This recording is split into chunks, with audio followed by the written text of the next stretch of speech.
Sing grace, how sweet the sound that saved a wretch like me.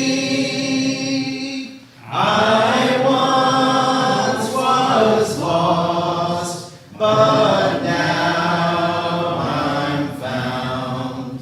Was blind, but now I see.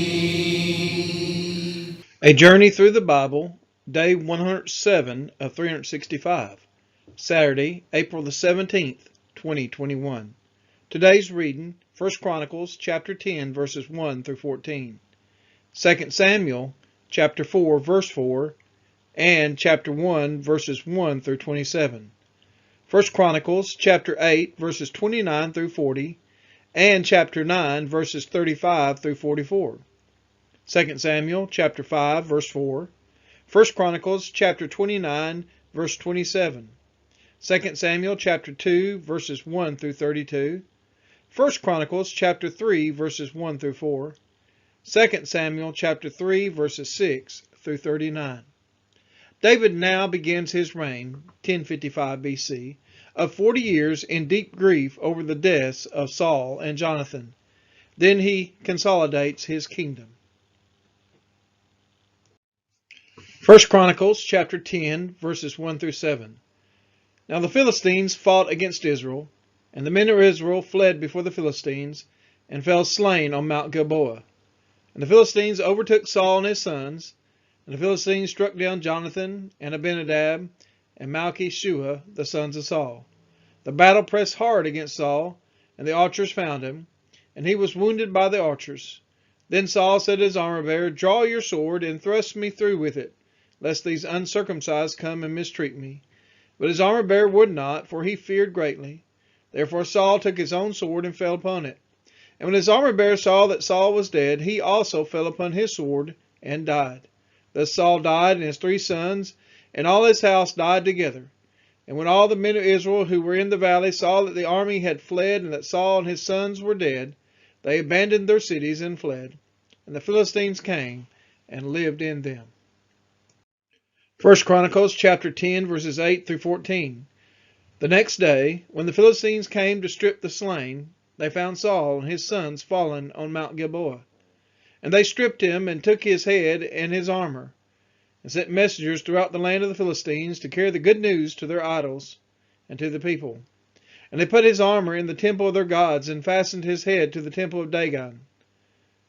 But when all Jabesh-Gilead heard all that the Philistines had done to Saul, all the valiant men arose and took away the body of Saul and the bodies of his sons, and brought them to Jabesh.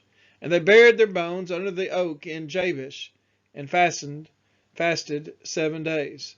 So Saul died for his breach of faith. He broke faith with the Lord, that he did not keep the command of the Lord, and also consulted a medium seeking guidance. He did not seek guidance from the Lord. Therefore the Lord put him to death, and turned the kingdom over to David, the son of Jesse. 2 Samuel chapter 4, verse 4. Jonathan, the son of Saul, had a son who was crippled in his feet.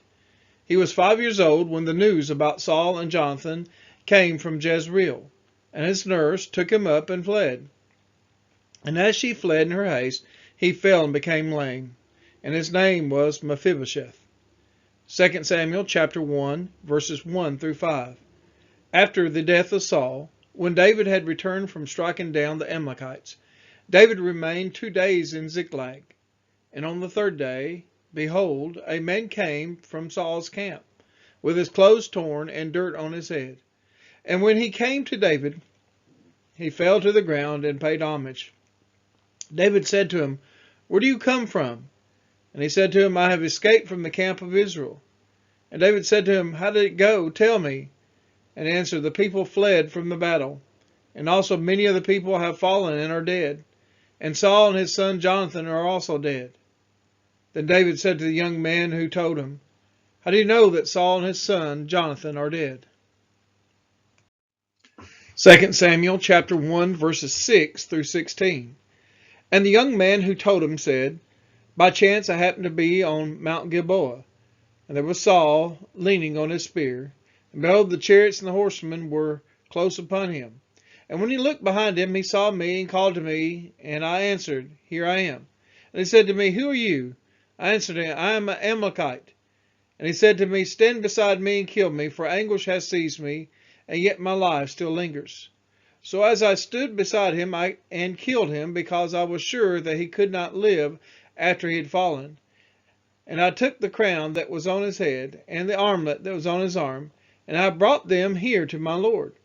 Then David took hold of his clothes and tore them, and so did all the men who were with him.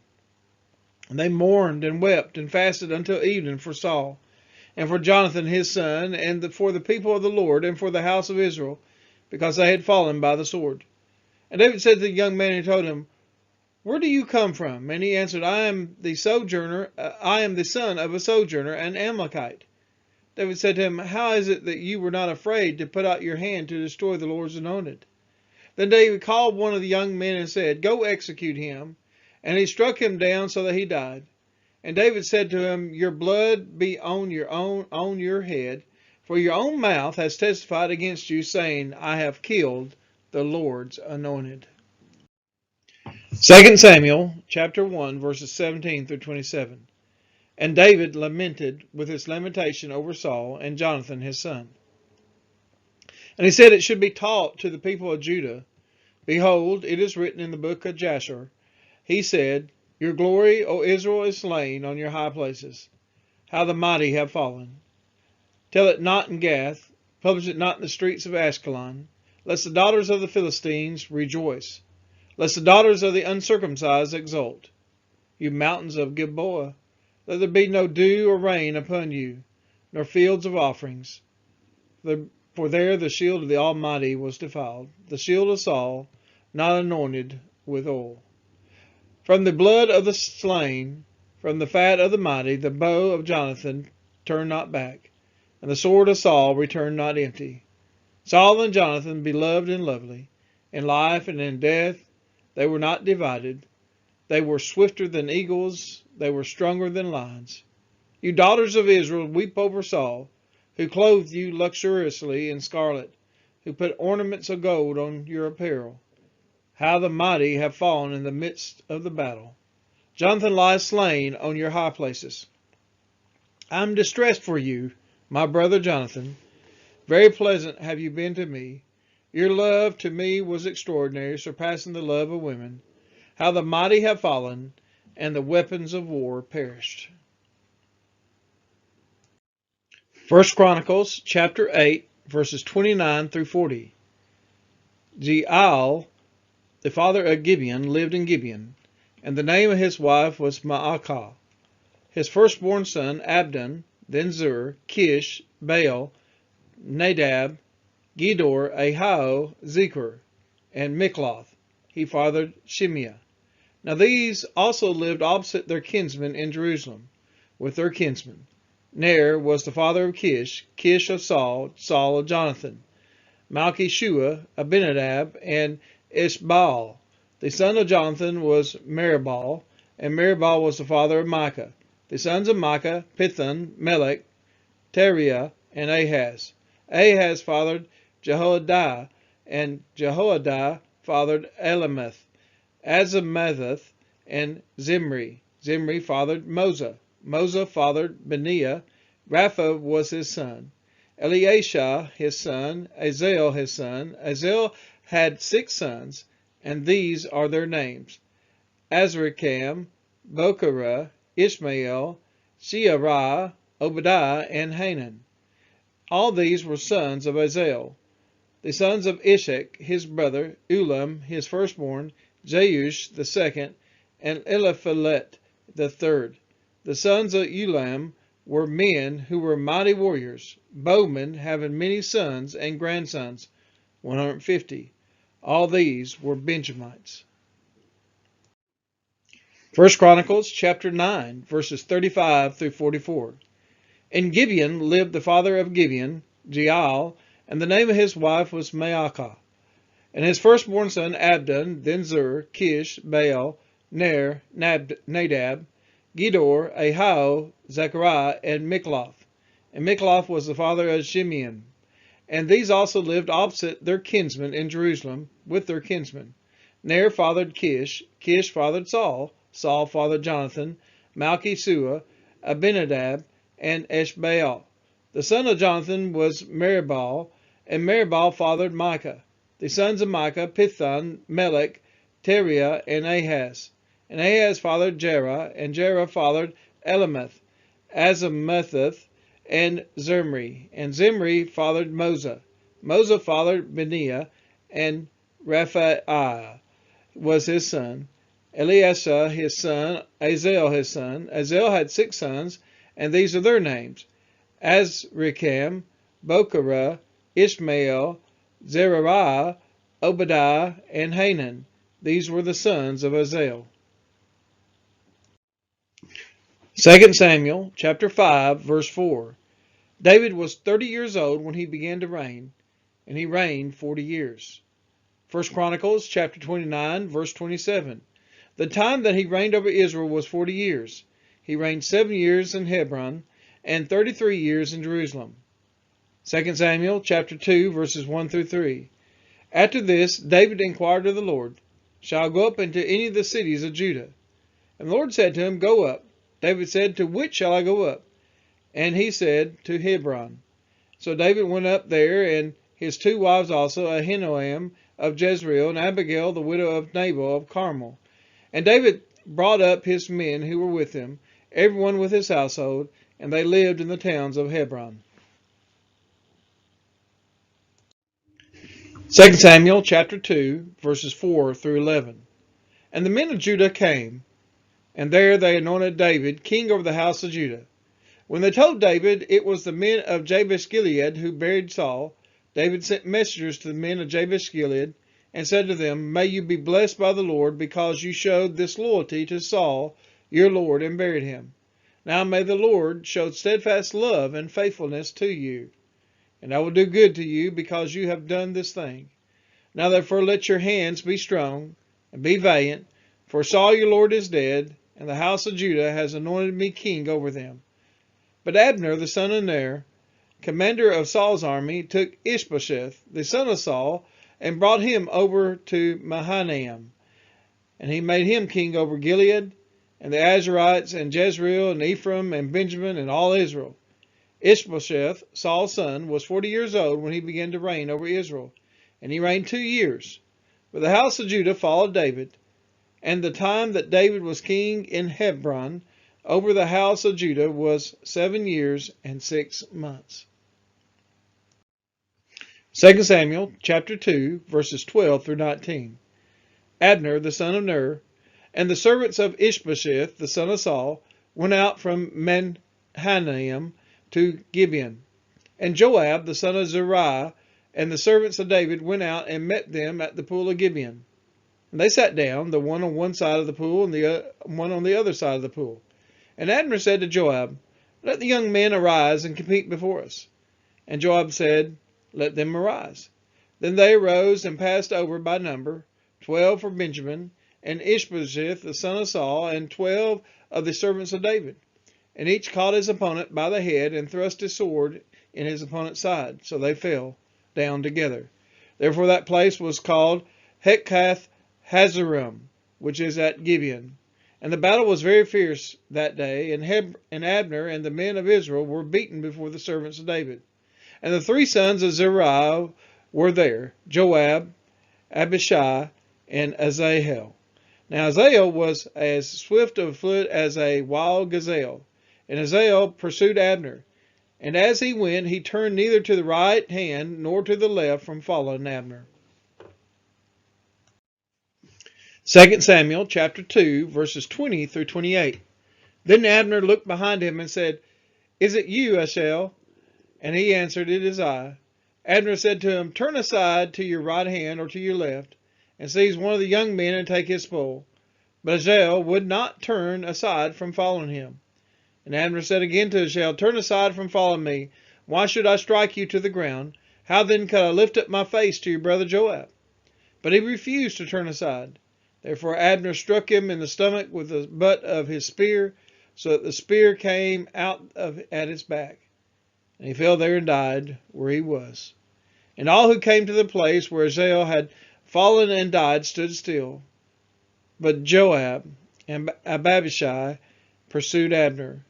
And as the sun was going down, they came to the hill of Ammah, which lies before Giah, on the way to the wilderness of Gibeon. And the people of Benjamin gathered themselves together behind Abner and became one group, and they took their stand on the top of a hill. Then Abner called to Joab, "Shall the sword devour forever? Do you not know that the end will be bitter? How long will it be before you tell your people to turn from the pursuit of their brothers?" And Joab said, "As God lives, if you had not spoken, surely the men would not have given up the pursuit of their brothers until the morning." So Joab blew the trumpet, and all the men stopped and pursued Israel no more, nor did they fight any more. 2 Samuel chapter 2, verses 29 through 32. And Abner and his men went all that night through the Arabah. They crossed the Jordan, and marching the whole morning, they came to Mahanaim. Joab returned from the pursuit of Abner. And when he had gathered all the people together, they were missing from David's servant 19 men besides Ashel. But the servants of David had struck down of Benjamin 360 of Abner's men. They took up Ashel and buried him in the tomb of his father, which was at Bethlehem. And Joab and his men marched all night, and the day broke upon them at Hebron. 2 Samuel chapter 3, verses 1 through 5. There was a long war between the house of Saul and the house of David. And David grew stronger and stronger, while the house of Saul became weaker and weaker. And sons were born to David at Hebron. His firstborn was Amnon of Ahinoam of Jezreel. His second, Chileab of Abigail, the widow of Nabal of Carmel. And the third, Absalom, the son of Maacah, the daughter of Talmai, king of Geshur. And the fourth, Adonijah, the son of Haggith. And the fifth, Shephatiah, the son of Abtiel. And the sixth, Ithream of Eglah, David's wife. These were born to David in Hebron. 1 Chronicles chapter 3, verses 1 through 4. These are the sons of David who were born to him in Hebron. The firstborn, Amnon, by Ahinoam the Jezreelite. The second, Daniel, by Abigail the Carmelite. The third, Absalom, whose mother was Maacah, the daughter of Talmai, king of Geshur. The fourth, Adonijah, whose mother was Haggith. The fifth, Shephatiah, by Abital. The sixth, Ithream, by his wife Eglah. 6 were born to him in Hebron, where he reigned for 7 years and 6 months. And he reigned 33 years in Jerusalem. 2 Samuel chapter 3, verses 6 through 12. While there was war between the house of Saul and the house of David, Abner was making himself strong in the house of Saul. Now Saul had a concubine whose name was Rizpah, the daughter of Aiah. And Ishbosheth said to Abner, "Why have you gone into my father's concubine?" Then Abner was very angry over the words of Ishbosheth and said, "Am I a dog's head of Judah? To this day I keep showing steadfast love to the house of Saul your father, to his brothers, and to his friends, and have not given you into the hand of David. And yet you charge me today with a fault concerning a woman. God do so to Abner, and more also, if I do not accomplish for David what the Lord has sworn to him, to transfer the kingdom from the house of Saul, and set up the throne of David over Israel and over Judah, from Dan to Beersheba." And Ishbosheth could not answer Abner another word, because he feared him. And Abner sent messengers to David on his behalf, saying, "To whom does the land belong? Make your covenant with me, and behold, my hand shall be with you, to bring over all Israel to you." 2 Samuel chapter 3, verses 13 through 21. And he said, "Good, I will make a covenant with you. But one thing I require of you, that is, you shall not see my face unless you first bring Michal, Saul's daughter, when you come to see my face." Then David sent messengers to Ishbosheth, Saul's son, saying, "Give me my wife Michal, for whom I paid the bridal price of 100 foreskins of the Philistines." And Ishbosheth sent and took her from her husband Paltiel, the son of Laish, But her husband went with her, weeping after her all the way to Bahurim. Then Abner said to him, Go return. And he returned. And Abner conferred with the elders of Israel, saying, For some time past you have been seeking David as king over you. Now then bring it about. For the Lord has promised David, saying, By the hand of my servant David, I will save my people Israel from the hand of the Philistines, and from the hand of all their enemies. Abner also spoke to Benjamin. And then Abner went to tell David at Hebron all that Israel and the whole house of Benjamin thought good to do. When Abner came with 20 men to David at Hebron, David made a feast for Abner and the men who were with him. And Abner said to David, I will arise and go and gather all Israel to my lord the king, that they may make a covenant with you, and that you may reign over all that your heart desires. So David sent Abner away, and he went in his place. 2 Samuel chapter 3, verses 22 through 30. Just then the servants of David arrived with Joab from a raid, bringing much spoil with them. But Abner was not with David at Hebron, for he had sent him away, and he had gone in peace. When Joab and all the army that was with him came, it was told Joab, Abner the son of Ner came to the king, and he has let him go, and he has gone in peace. Then Joab went to the king and said, What have you done? Behold, Abner came to you. Why is it that you have sent him away, so that he is gone? You know that Abner the son of Ner came to deceive you, and to know you're going out and you're coming in, and to know all that you are doing. When Joab came out from David's presence, he sent messengers after Abner, and they brought him back from the cistern of Sirah. But David did not know about it. And when Abner returned to Hebron, Joab took him aside into the midst of the gate to speak to him privately. And there he struck him in the stomach, so that he died, for the blood of Asahel his brother. Afterward, when David heard of it, he said, I and my kingdom are forever guiltless before the Lord for the blood of Abner the son of Ner.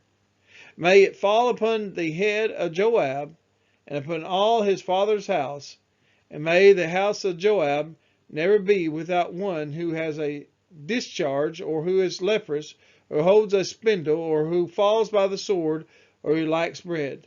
So Joab and Abishai his brother killed Abner, because he had put their brother Asahel to death in the battle at Gibeon. 2 Samuel chapter 3, verses 31 through 39.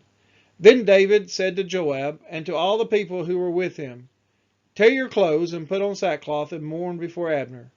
And King David followed the bier. They buried Abner at Hebron. The king lifted up his voice and wept at the grave of Abner, and all the people wept.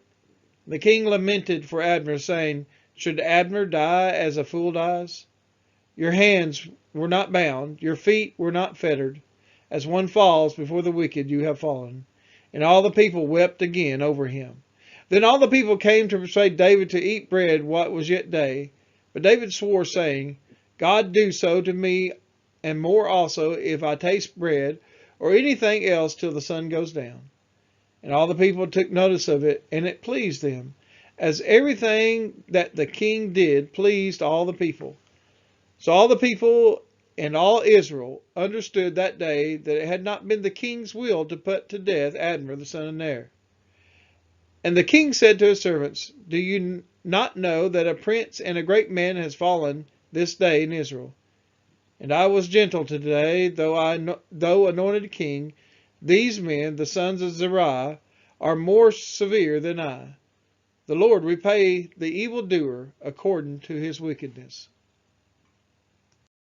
I care not today what the morrow may bring, if shadow or sunshine or rain. The Lord I know ruleth for everything, and all of my worry is vain. Living by faith, yes, living by faith, in Jesus above, trusting, confiding in His great love.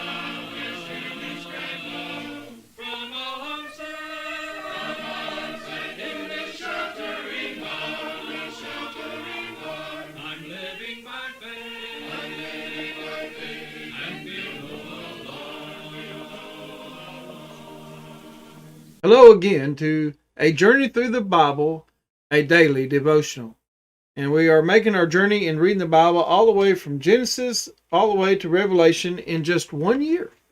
And we have come a long ways. We're well past 100 days of continuous reading, and good job for keeping up so far. Today, in our reading, what really hit me was the concept of how the mighty have fallen. And of course, we know that phrase could be used for a great deal of things. Even sometimes sports teams and other things will use similar language. But indeed, we're talking about people that were heroes, people that were great men. They have fallen. So we're going to talk about in our devotional time about something that equalizes all of us. For all of us, one day will face death. All things die or come to an end. Even large trees. Some trees can live for centuries and centuries. Even some can live well over a millennia. But at some point, they face death. Well, sometimes it's death by a storm. Sometimes it's death by man cutting a tree down. But sometimes it's just age. All things die. And how great it is if you've seen a large tree that has been cut down, and as it falls, or as they get close, they'll cut on it and cut on it from different sides, and the master person with cutting down trees, a lumberjack, he knows where to cut and where to make the things. But then at some point, usually a really large tree, he doesn't cut all the way through it. At some point, the sheer weight of the tree itself will cause a tree to start to fall. And it makes just a loud noise. And people for a long way around can hear it as it crackles and pops. How the mighty have fallen. David has a lament, as he is told officially that Saul and Jonathan, his special friend who was as close as a brother to him, they had died. They were heroes of Israel. Saul was a king, the anointed, the Lord's anointed. They had fallen. Despite the fact that Saul had been David's enemy, despite the fact that Saul had pursued to kill him many, many times, it made it no less distressing. The lament that David has for him in chapter 1. David talks about, indeed, how the mighty have fallen. In 2 Samuel chapter 1, verse 19, in his lament for Saul and Jonathan, he says, "Your glory, O Israel, is slain on your high places. How the mighty have fallen." In 2 Samuel 1, 25 through 27, he focuses his lament specifically on Jonathan, his friend. How the mighty have fallen in the midst of the battle. Jonathan lies slain on your high places. I am distressed for you, my brother Jonathan. Very pleasant have you been to me. Your love to me was extraordinary, surpassing the love of women. How the mighty have fallen, and the weapons of war perish. No, there is no untoward sexual nature in this. It is just simply that he loved him greater than a brother. He was indeed David's very best friend. They had a relationship even despite Jonathan's dad wanting to kill him. Jonathan still chose his friend over his own dad's will. How sad it is when people that we love fall. They die. Saul fell in different ways. He not only fell physically here, but he had fell spiritually. They both would be missed. When one dies, we lament, we mourn. And when it's someone of importance, the funerals are large with maybe even on TV if it's a dignitary or some head of state. Indeed, Saul was that. We also see later on in our reading today as Abner, the son of Ner, is murdered, cold-blooded by Joab. Joab felt it was retribution, but the way he killed Abner was nothing but cold-blooded murder. And David laments and mourns over Abner. In 2 Samuel chapter 3, verses 33 and 34, it says, "And the king lamented for Abner, saying, Should Abner die as a fool dies? Your hands were not bound, your feet were not fettered. As one falls before the wicked, you have fallen. And all the people wept again over him. And then again in 2 Samuel 3:38, there it says, and the king said to his servants, do you not know that a prince and a great man has fallen this day in Israel? As we've said, death is truly the great equalizer. Doesn't matter how many riches you have. It doesn't matter how important you are, how much power you have. When you die, you're no greater than anyone else. When we die, eventually we turn to dust. At the very beginning, we're told in Genesis 3:19, by the sweat of your face you shall eat bread. You return to the ground, for out of it you were taken, for you are dust, and to dust you shall return. Indeed, this concept that we bring nothing into the world and we take nothing with us. Job says in Job 1:21, he said, naked I came from my mother's womb, and naked shall I return. The Lord gave, and the Lord has taken away. Blessed be the name of the Lord. It's a concept that is true. We will one day die. But yet, that's not the end of us, of our soul. It goes on. Hebrews 9:27 says, and just as it is appointed for man to die once, and after that comes judgment. What becomes important is how we've lived this life so that when we die, where we go? How do we face this judgment? How have we served the Lord? Are we in Christ? In 1 Corinthians 15:55-58 says, O death, where's your victory? O death, where's your sting? The sting of death is sin, the power of sin is the law. But thanks be to God who gives us the victory through our Lord Jesus Christ. Therefore, my beloved brothers, be steadfast, immovable, always abound in the work of the Lord, knowing that in the Lord your labor is not in vain. Ultimately, when you die, are you in the Lord? That's really all that matters, because then it will not be for naught. It will have counted for something. It will mean that we go on with our God and our Savior. Death indeed will have no sting over us. Death will have no victory over us. Oh, it is indeed sad when someone has fallen, especially when they're great. How much more sad it is that Saul, who was once great, a king and mighty, but yet he was also humble, a servant of God, rebelled, sinned, did not repent.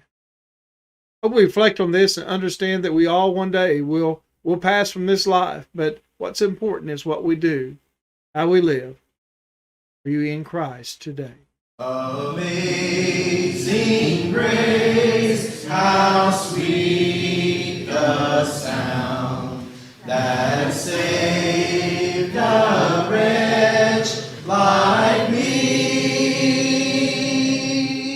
I once was lost, but